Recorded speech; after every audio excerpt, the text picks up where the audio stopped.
What were the first recordings that you did as on a Friday? Because there's all this stuff. Yeah. It surfaces and floats around online, doesn't so it? it was the summer of '86, and it was a 4-track in Philip's bedroom with Malcolm doing the engineering, little Tascam. I remember it because Queen Instead had just come out, and it was just, and we had a song that sounded like the Smiths. Yes, It was like, we're doing it. it's called the Fat Girl.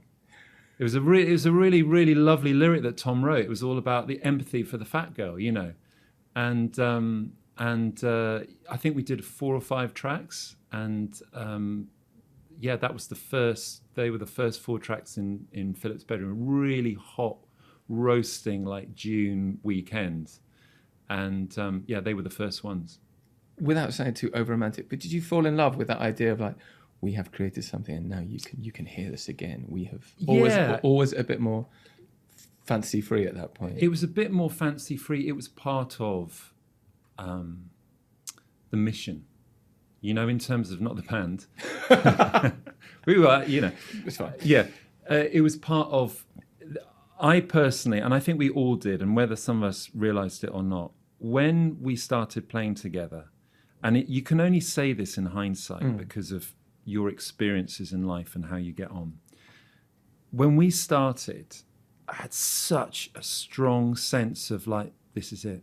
Really? Like everything went into focus. Life was, before that, it was a bit confusing, you know, it wasn't great.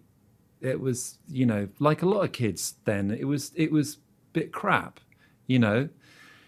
And then suddenly, I had this kind of epiphany. Even with what happened, what I remember is walking across. I'd just been given an acoustic guitar and I'd just been started to play it. And I walked across the gravel in front of the school, and I was going to the music school to have a jam with whatever that meant at that stage, with a couple of friends.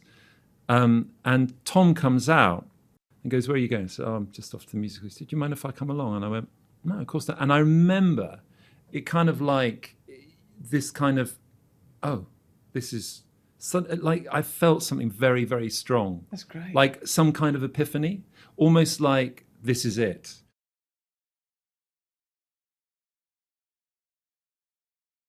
It's going to be the 20th anniversary of OK Computer. How do you feel now? Yeah. You've had 20 years. Yeah. 20 years. 20 years. To look back on it, how do you feel when people talk about the record? Do you look back with fondness? Do you look back with triumph? It was a really exciting time because it's like that thing when a band gets into its kind of momentum and inertia.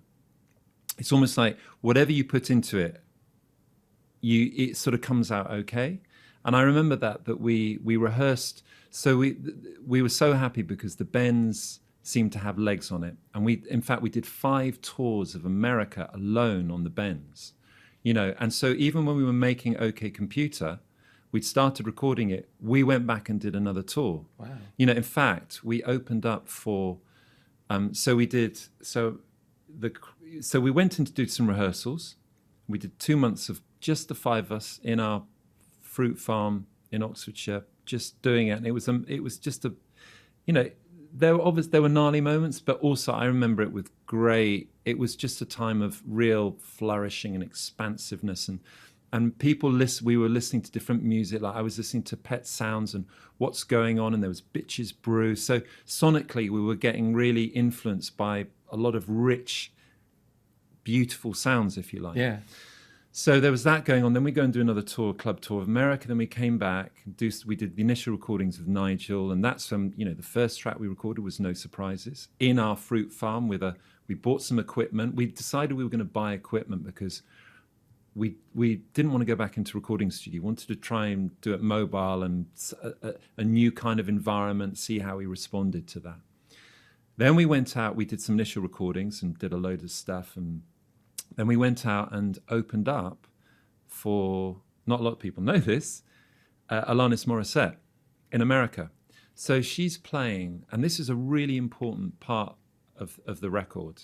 So she's playing, you know, at the height of that on that first record, and she's asked us to come and play. And we've been convinced that it's a good thing to do, and she paid us very well. So it was buy more equipment. Yeah, exactly. And that's exactly how. And they treated us amazingly. So we played all these sheds, and that the sheds, they're like 18,000. Enormous. Yeah, and her audience it's 90% girls, and they scream. And so we go on. We must have done. I think we only did like 14, 15 shows with her. And we go on the first 2 shows, and we do, we've done some shows with REM, opening up with REM on that album. So we did kind of a similar set. I think we played Creep and we played songs off the Bends. The only one they responded to was Creep, because it's a pop audience. They didn't know the Bends. And so we go like, hang on a sec. How do we use... So what we started doing is we started playing... So we do an 8-song set, and we do 7 of the songs we were trying to play in, and Creep. So you play Creep, they go, wah! And it made no difference. But what it means and what happens with us, if you play a song in front of an audience, you very, very quickly, that mere act of playing it, you get feedback about whether it works. Almost, it's not, you don't have to wait for the crowd reaction. It's just like, oh God, we shouldn't put the chorus in there. It becomes very obvious. Whereas when you're in your rehearsal room, sometimes you can get a little bit lost. What it meant was that, we did a 12-minute version of Paranoid Android. Johnny was playing a Hammond organ, kind of John Lord style at the end, that's kind of flourishing. It was a monstrosity. It was terrible, but we knew it was terrible. But we knew the first bit was really good. But then when we got straight off that tour, 3 days later, we were in this house called St. Catherine's in Bath, and we hit the ground running. And the first 3 days we did Climbing Up the Walls live. We did Let Down live. And that is all live. And what's really interesting is that there was magic.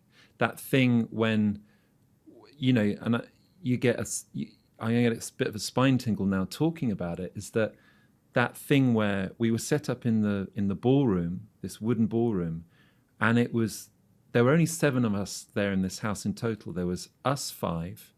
There was Nigel Godrich and Pete Plank, who's our backline guy. And I remember looking at Plank, and he would go, oh my God.